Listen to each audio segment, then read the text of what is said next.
बहुत सारे बच्चों ने ड्रॉप लेने का फाइनली डिसीजन ले लिया है, या फिर जो नए बच्चे 12th के पास आउट अभी किए हैं वो प्रिपरेशन करना चाहते हैं, 12th में हैं तो प्रिपरेशन करना चाहते हैं।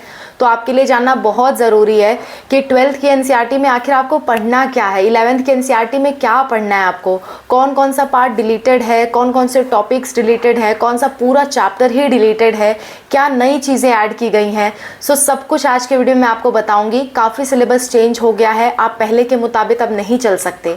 सो मैं आपको पूरा सजेशन दूंगी कि आपको कहाँ से क्या प्रिपरेशन करना है, कौन से चैप्टर प्रिपेयर करने हैं, कौन से टॉपिक्स प्रिपेयर करने हैं, कौन सी चीज़ें छोड़ देनी है, चाहे वो बायो का हो, केमिस्ट्री का हो, फिजिक्स का हो, सब कुछ आज के वीडियो में मैं कवर कर दूंगी। सो आपको बिल्कुल टेंशन नहीं रह जाएगी नीट एग्जाम की प्रिपरेशन से रिलेटेड, पूरा सिलेबस आपको क्लियर होगा। So let's start and discuss about it. Hello everyone, welcome to Spark of Classes. This is Suman Yadav. तो बच्चों, आप लोग को मैं one by one, step by step हर एक चैप्टर के बारे में बताऊंगी कि क्या आपको पढ़ना चाहिए, क्या आपको नहीं पढ़ना चाहिए। खास करके बायोलॉजी से रिलेटेड मैं 11th और 12th दोनों का एकदम आपको क्लियर कर दूंगी, और फिजिक्स केमिस्ट्री से रिलेटेड भी क्लियर कर दूंगी। मैं आपको ये भी बताऊंगी कि कौन से टॉपिक आपको पुरानी एनसीईआरटी से पढ़ लेने चाहिए जिनसे अभी भी क्वेश्चन पूछे जा सकते हैं, और कौन सा आपको एनसीईआरटी से बाहर का क्या पढ़ना चाहिए जिससे आपके क्वेश्चन पूछे जा सकते हैं। क्योंकि ज़्यादातर चांस है कि इस बार पेपर थोड़ा टफ बनाया जाएगा, क्योंकि आप लोग जानते हो कि इस बार नीट में काफ़ी लोगों ने टॉप किया था, काफ़ी सारी गड़बड़ी देखने को आई, बहुत सारे बच्चे 700 प्लस थे, जिसकी वजह से अच्छे मार्क्स वालों को भी सीट नहीं मिल पा रही है। तो मोस्ट प्रोबेबली अगले साल पेपर थोड़ा मॉडरेट या थोड़ा हार्डर लेवल का आएगा, इसलिए आपको कुछ टॉपिक्स एनसीईआरटी के बाहर के भी पढ़ने हैं। ये मेरा पर्सनल सजेशन है आपको, पहले आप एनसीईआरटी कवर कर लेना, उसके बाद बाहर का कवर करना, ठीक है।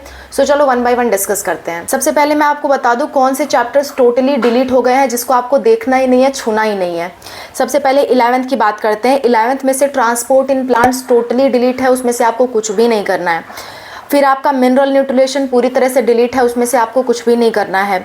डाइजेशन एंड एब्जॉर्प्शन भी पूरी तरह से डिलीट है, उसमें आपको कुछ भी नहीं करना है, ठीक है। 12th की अगर मैं बात करूं तो 12th में से रिप्रोडक्शन इन ऑर्गेनिज्म जो चैप्टर है वो पूरी तरह से डिलीट है, उसको नहीं करना है। यानी कि जो आपका रिप्रोडक्शन वाला चैप्टर था फर्स्ट वाला, वो पूरी तरह से डिलीट है। इसके बाद है strategies for enhancement of food. इसमें बच्चों कुछ टॉपिक्स आपको पढ़ने हैं, बाकी मेजरली चैप्टर डिलीट है। कौन कौन से टॉपिक पढ़ने हैं वो मैं भी आपको बताऊँगी। नेक्स्ट आपका इन्वायरमेंटल इश्यूज़ पूरी तरह से डिलीट है, इसमें कुछ भी नहीं आना है। ये सारे चैप्टर्स आपको बिल्कुल भी नहीं पढ़ने हैं। खाली strategies for enhancement of food, ये सारा जो चैप्टर है ना, ये वाला जो चैप्टर है, ये आपको इसमें से कुछ टॉपिक्स पढ़ने हैं। कौन से टॉपिक्स पढ़ने हैं मैं आपको बता देती हूँ। देखो, टॉपिक जो आपको पढ़ना है वो है प्लांट टिश्यू कल्चर। अक्सर इसमें से क्वेश्चन पूछ लिया जाता है। इसको ना दूसरे जो आपका जेनेटिक इंजीनियरिंग है ये सब में थोड़ा बहुत डाल दिया गया है, तो आपसे क्वेश्चन इससे बन जाते हैं। तो इसलिए मैं कहूँगी ये टॉपिक आप ज़रूर पढ़ लो। Plant tissue culture, micropropagation, somatic hybridization और ये मेरिस्टम कल्चर, ये लास्ट के पेज में दिया हुआ है। थोड़ा सा पार्ट बस दिया हुआ है, आप उसे आसानी से कवर कर सकते हो। अब मैं आपको वो टॉपिक्स बताने वाली हूँ जो आपको कवर बिल्कुल भी नहीं करने हैं, उसमें से कुछ आपसे नहीं पूछा जाएगा। मॉर्फोलॉजी चैप्टर जो है आपका 11th की एनसीईआरटी में, मॉर्फोलॉजी ऑफ प्लांट्स, इसमें आपको सब कुछ पढ़ना है, लेकिन कुछ फैमिलीज़ नहीं पढ़नी है। कौन कौन सी? आपको Malvaceae family, Cruciferae family, Leguminosae family, Compositae family, Gramineae family, ये सब आपको कवर करने की ज़रूरत नहीं है। ज़्यादातर टीचर्स इन्हें पहले पढ़ाते थे, हमने खुद कोटा वगैरह में कोचिंग किया, ये सब हमें बहुत डिटेल में पढ़ाया जाता था और बहुत टाइम इसमें नुकसान होता था। तो आपको ये टॉपिक पढ़ने की ज़रूरत नहीं है, इससे क्वेश्चंस आपके नहीं आएंगे, ठीक है। अब मैं वो टॉपिक बताने जा रही हूँ जो आपको एनसीईआरटी के बाहर से पढ़ने हैं, जिसमें से क्वेश्चन आपसे पूछे जाने की पूरी संभावना है। और इस बार क्योंकि टफ पेपर आएगा तो यहाँ से क्वेश्चन ज़रूर पूछे जा सकते हैं, ऐसा मेरा अनुमान है। सो पहले आप सारा कुछ कवर कर लेना, उसके बाद ही एक्स्ट्रा वाले टॉपिक पढ़ना। ये नहीं कि पहले आप एक्स्ट्रा टॉपिक्स ही पढ़ रहे हो, पहले मेन टॉपिक्स पढ़ो, उसके बाद एक्स्ट्रा टॉपिक्स। सो वो एक्स्ट्रा टॉपिक क्या है? सेल स्ट्रक्चर एंड फंक्शन में से classification and nomenclature of enzymes. बच्चों बहुत इंपॉर्टेंट है, अगर एक्स्ट्रा टॉपिक्स में से मैं कुछ इंपॉर्टेंट कहूँगी तो मैं इससे कहूँगी classification of enzyme. Total 6 classifications हैं, उनको ज़रूर एक बार पढ़ लेना एग्जाम में जाने से पहले तो आप पूरी अपनी जो मैंने बताया उतना कवर करो, ठीक है। पूरी एनसीईआरटी कवर करो, जितना मैंने डिलीटेड टॉपिक का है उसको छोड़ के बाकी सब कवर करो, और लास्ट में आते आते ये वाले टॉपिक्स पढ़ लेना जो मैं अभी बता रही हूँ। सो सेल स्ट्रक्चर एंड फंक्शन में आपका एक classification and nomenclature of enzyme का टॉपिक आता है, वो आपको कवर करना है। जेनेटिक्स एंड इवोल्यूशन में प्रोटीन बायोसिंथेसिस से काफ़ी बार क्वेश्चन आ सकता है, ठीक है। बहुत पहले आता भी था, बीच में हटा दिया गया था, बीच में पेपर बहुत ईजी कर दिया गया था, पर अब फिलहाल फिर से उससे क्वेश्चन पूछा जा सकता है। और आपका बायोलॉजी इन ह्यूमन वेलफेयर जो कि आपका डिजीज़ वगैरह से रिलेटेड है, उसमें आपका डेंगू एंड चिकनगुनिया के बारे में आपसे पूछा जा सकता है, ठीक है। तो इसके बारे में भी आप ज़रूर पढ़ लो। सो ये हुआ पूरा बायोलॉजी का पार्ट। मैंने आपको बता दिया कौन से चैप्टर डिलीट हैं, कौन से टॉपिक आपको नहीं पढ़ने हैं, और जो डिलीटेड चैप्टर है उसमें से कौन कौन से टॉपिक आपको पढ़ने हैं ये भी मैंने आपको बता दिया, और एनसीईआरटी के बाहर से क्या पढ़ना है ये भी मैंने आपको बता दिया। अब आपके मन में बायोलॉजी से रिलेटेड सारा डाउट क्लियर होगा। और पर्सनल सजेशन देना चाहूँगी कि कुछ चैप्टर आपको पुरानी एनसीईआरटी से पढ़ने चाहिए। पूरा 12th का तो आप नई एनसीईआरटी से ही पढ़ो, लेकिन 11th के कुछ ऐसे चैप्टर हैं जो आपको पुरानी एनसीईआरटी से पढ़ने चाहिए, क्योंकि उनमें से क्वेश्चन पूछे जा सकते हैं। वो कौन कौन से चैप्टर हैं मैं एक बार आपको बता देती हूँ। सबसे पहले 11th में जो लिविंग वर्ल्ड वाला चैप्टर है वो आपको पुरानी एनसीईआरटी से पढ़ना चाहिए, और नई एनसीईआरटी दोनों से पढ़ो, लेकिन एक बार पुरानी से ज़रूर पढ़ लो, उसमें थोड़ा कंटेंट ज़्यादा है, ठीक है। नेक्स्ट आपका मॉर्फोलॉजी ऑफ फ्लावरिंग प्लांट आपको पढ़ना चाहिए, एनाटॉमी ऑफ फ्लावरिंग प्लांट, और इस चाहिए एनाटॉमी ऑफ फ्लावरिंग प्लांट पढ़ लेना चाहिए। और आपको स्ट्रक्चरल ऑर्गेनाइजेशन इन एनिमल्स, जिसमें टिश्यू वगैरह वाला पार्ट है ना, वो आपको ज़रूर एक बार पढ़ लेना चाहिए, पुरानी एनसीईआरटी से भी और नई एनसीईआरटी से भी। ये जो चारों चैप्टर मैंने आपको बताया ना, ये आपको पुरानी और न्यू दोनों एनसीईआरटी से पढ़ लेना चाहिए अगर आप अच्छी प्रिपरेशन चाहते हो। बाकी सारे जो चैप्टर्स हैं वो आपको न्यू एनसीईआरटी से ही पढ़ने चाहिए। सो मैंने आपको बायोलॉजी के लिए पूरा क्लियर कर दिया कि आपको क्या करना चाहिए, क्या नहीं करना चाहिए, सब कुछ मैंने आपको क्लियर कर दिया। आई होप बायोलॉजी से रिलेटेड आपको अब कोई डाउट नहीं रह गया है। अब चलिए बात करते हैं केमिस्ट्री की। केमिस्ट्री में कौन कौन से डिलीटेड टॉपिक हैं उनको पहले हम देख लेते हैं। देखो, केमिस्ट्री में डिलीटेड चैप्टर्स के बारे में अगर मैं बात करूं तो 11th में स्टेट ऑफ मैटर पूरी तरह से डिलीट कर दिया गया है, हाइड्रोजन पूरी तरह से डिलीट कर दिया गया है, एस ब्लॉक एलिमेंट्स वाला जो चैप्टर है वो पूरी तरह से डिलीट कर दिया गया है, इन्वायरमेंटल केमिस्ट्री वाला जो चैप्टर है वो पूरी तरह से डिलीट कर दिया गया है। इसके बाद जो आपके 12th के डिलीटेड चैप्टर्स है वो तो काफ़ी सारे हैं। सॉलिड स्टेट्स जो कि बहुत टफ पड़ता था कई बच्चों को, इसमें कैलकुलेशन हो नहीं पाती थी, तो आपके लिए गुड न्यूज़ है, ये सॉलिड स्टेट डिलीट कर दिया गया है। इसके बाद सरफेस केमिस्ट्री पूरी तरह से डिलीट कर दिया गया है। General principle and processes of isolation of elements जो कि मेटलर्जी वाला है वो पूरी तरह से डिलीटेड है। Polymers and chemistry in everyday life पूरी तरह से डिलीटेड है। आई एम सॉरी बच्चों, थोड़ा कंस्ट्रक्शन का काम चल रहा है जिसकी वजह से हमें थोड़ी प्रॉब्लम्स हो रही है वीडियो बनाने में। अब मैं आपको बता देती हूँ कि कौन सा टॉपिक ऐड किया गया है नीट के सिलेबस में केमिस्ट्री के लिए, ठीक है। सो एडेड टॉपिक मैं आपको बता देती हूँ। एडेड टॉपिक कौन कौन से हैं, देखो एक टॉपिक बस ऐड किया गया है जो कि है principle related to practical chemistry. ये टॉपिक आपका ऐड किया गया है, यानी जो प्रैक्टिकल्स में आप पढ़ते हो उससे रिलेटेड आपके क्वेश्चंस आ सकते हैं, ठीक है। अच्छा, कहने का मतलब जो एस ब्लॉक में ज़्यादातर फ्लेम टेस्ट वगैरह होता है ना, इस सबसे रिलेटेड आपसे क्वेश्चन पूछा जा सकता है, तो एक बार वो वाला पार्ट ज़रूर पढ़ लेना, फ्लेम टेस्ट वगैरह। अच्छा, एक और बात, इसमें कुछ सब टॉपिक्स भी हैं जो चैप्टर्स के अंदर छोटे छोटे टॉपिक डिलीट किए गए हैं केमिस्ट्री में से, वो मैं आपको एक बार बता देती हूँ। देखो, अगर मैं बात करूँ some basic concepts of chemistry जो कि पहला चैप्टर है, उसमें से some basic concepts of chemistry जो आपका पहला ही चैप्टर है उसमें से ही टॉपिक्स डिलीट किए गए हैं। जनरल इंट्रोडक्शन, हालांकि ये डिलीट करने का कोई मतलब नहीं था, पर उन्होंने आपकी मतलब आपको दिखाने के लिए कि हमने इतना सारा डिलीट कर दिया, उसमें से जनरल इंट्रोडक्शन डिलीट कर दिया है जो कि important and scope of chemistry था, वो पार्ट डिलीट है आपका। एटॉमिक स्ट्रक्चर में से atomic number, isotopes, isobars, concept of shells and subcells, dual nature of light, ये पूरा उन्होंने डिलीट कर दिया है, लेकिन हालांकि डुअल नेचर ऑफ लाइट आपको फिजिक्स में पढ़ना ही पड़ेगा। इसके बाद है आपका केमिकल थर्मोडाइनमिक्स, जिसमें थर्ड लॉ ऑफ थर्मोडाइनमिक्स का ब्रीफ इंट्रोडक्शन जो है वो आपका डिलीट कर दिया गया है। फिर पी ब्लॉक एलिमेंट्स में से एटॉमिक नंबर, आइसोटोप्स, आइसोबार्स और सेम चीज़ जो डुअल नेचर वगैरह, ये सब डिलीटेड है। नेक्स्ट जो है वो है ऑर्गेनिक कंपाउंड्स कंटेनिंग नाइट्रोजन, उसमें साइनाइड्स एंड आइसोसाइनाइड्स वाला पार्ट जो है वो डिलीट कर दिया गया है। इसके बाद है आपका इन्वायरमेंटल केमिस्ट्री, जिसमें इन्वायरमेंटल पॉल्यूशन जो है, air pollution, soil pollution, chemical reactions in atmosphere, smog, major atmospheric pollutants, acid rain, ozone and its reaction of depletion of ozone layer, green house effect, मतलब जितना भी इन्वायरमेंटल केमिस्ट्री का part है ना वो पूरा ही डिलीट कर दिया गया है आपका, ठीक है। सो ये सारे कुछ रिलेटेड टॉपिक्स थे, बट मैं आपको एक बात बता दूं, जो यहाँ से डिलीट किया गया ना केमिस्ट्री में, वो कहीं ना कहीं आपका शामिल भी कर दिया गया है। तो आप जो टॉपिक्स रिलेटेड है ना उनको ध्यान में रख के मत चलो, वो आपको ज़्यादा फ़ायदा नहीं करेंगे। आप हो सके तो उन्हें पढ़ ही डालो, लेकिन जो चैप्टर्स रिलेटेड हैं उन्हें पढ़ने की कोई ज़रूरत नहीं है, ठीक है। सिमिलरली फिज़िक्स की अगर मैं बात करूँ तो बच्चों फिज़िक्स में मैं कहूँगी कि ना के बराबर डिलीशंस हैं, क्योंकि जो डिलीटेड टॉपिक्स है ना वो कहीं ना कहीं आपका लिंक होके इस्तेमाल हो जाएगा। तो मेरा सजेशन होगा कि पहले आप मेजरली चैप्टर्स कवर कर लो, फिर जो डिलीटेड टॉपिक्स हैं उसको भी कवर करने की कोशिश करना, क्योंकि टॉपिक्स डिलीट है बच्चों, चैप्टर नहीं डिलीट है। और आप जानते हो फिज़िक्स में चीज़ें एक दूसरे से बहुत ज़्यादा जुड़ी हुई होती हैं। अगर समझो कि आप इलेक्ट्रोस्टैटिक्स पढ़ रहे हो, इलेक्ट्रोस्टैटिक्स में आप बेसिक चार्ज के बारे में जानते ही नहीं हो, बेसिक कॉन्सेप्ट जानते ही नहीं हो, तो आगे आप क्या करोगे। फिज़िक्स में जो डिलीटेड टॉपिक्स हैं वो आपको मेजरली कोशिश करना कि आप कवर कर सको। पहले जो आ रहे हैं उन्हें कवर कर लेना, फिर जो डिलीटेड है उन्हें भी कवर करने की कोशिश करना। फिर भी मैं आपको एक बार बता दे रही हूँ कौन से डिलीटेड टॉपिक्स हैं, क्योंकि बताना मेरा फ़र्ज़ है ना। पर मैंने आपको सजेस्ट कर दिया कि इन्हें स्किप करने का कोई ख़ास मतलब नहीं है। जैसे फिज़िक्स एंड मेजरमेंट में scope and excitement, nature of physical laws, physics, technology, society, need of measurement, length, mass, time measurement, accuracy and precision in measuring instrument. So ये तो आप जनरली पढ़ते भी हो, ठीक है। ये आपको जनरली पता ही है कि लेंथ, मास, इनका मात्रक क्या है, इनका मेजरमेंट कैसे होता है, इनका यूनिट क्या है, ये सब आपको पता ही होता है। हाँ, एरर वाले टॉपिक से आपके क्वेश्चन कम आएंगे, यहाँ से ये अंदाज आप लगा सकते हो। आपको अगर एरर कैलकुलेट करना नहीं आता है तो उस पर फोकस ना करते हुए आप पहले अदर चैप्टर कवर कर लेना, फिर लास्ट में एरर पे फोकस करना, ठीक है। एरर निकालने वाले क्वेश्चंस पहले बहुत पूछे जाते थे। नेक्स्ट बात कर लेते हैं, काइनेमेटिक्स में से कुछ चीज़ें हटाई गई हैं।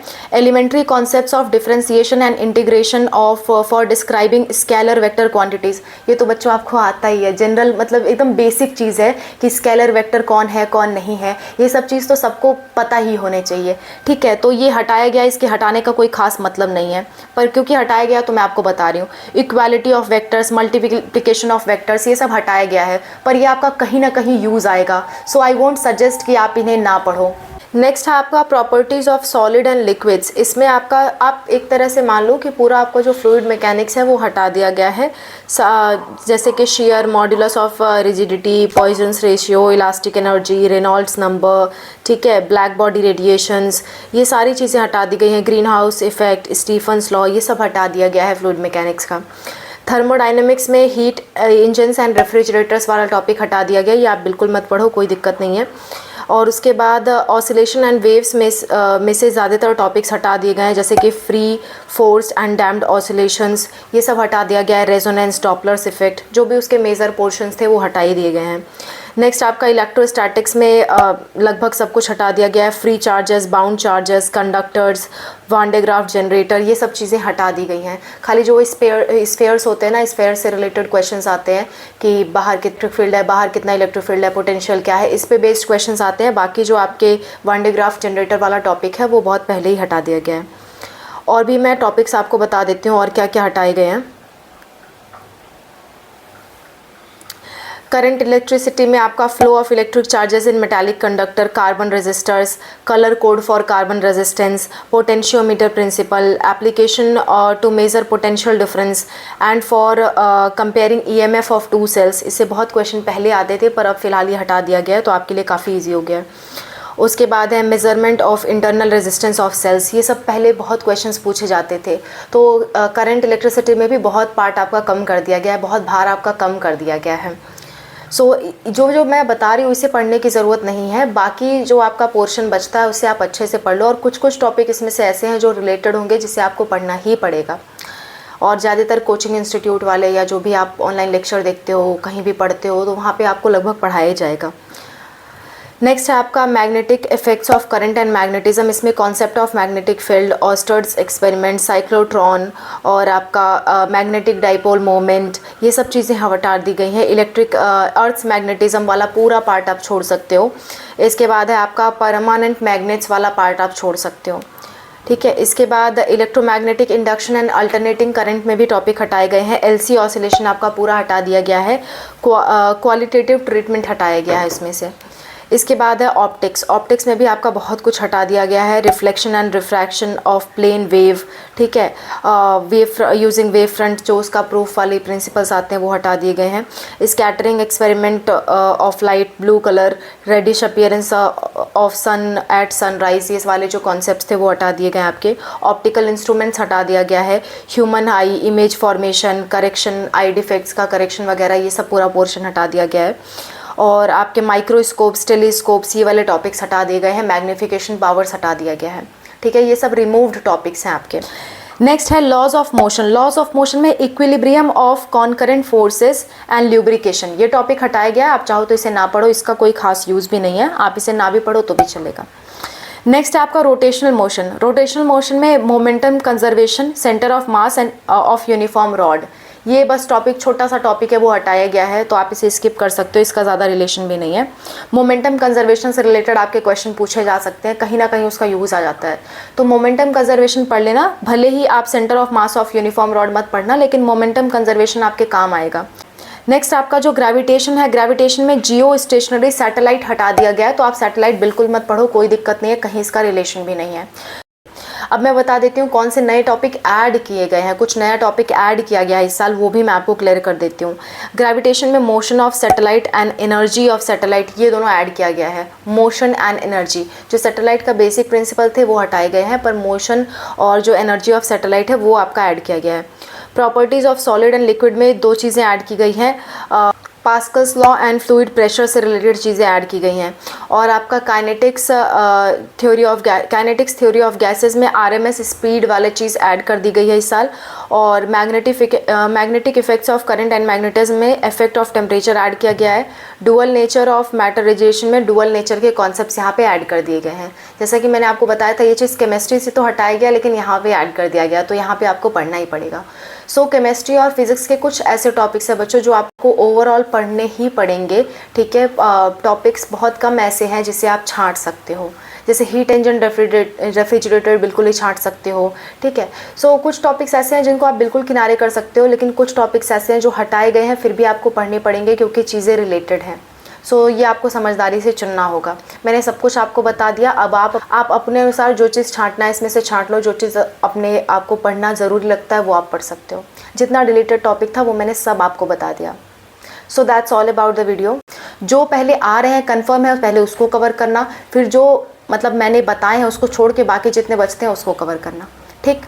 So that's all about the video बच्चों, एंड आई होप आप अब डिसाइड कर पाओगे आपको क्या पढ़ना है, किस स्ट्रैटेजी से चलना है। जब आपका सिलेबस आपको पता होता है तो उस हिसाब से आप तैयारी कर पाते हो, इसलिए मैंने आप लोगों के लिए ये वीडियो बनाई।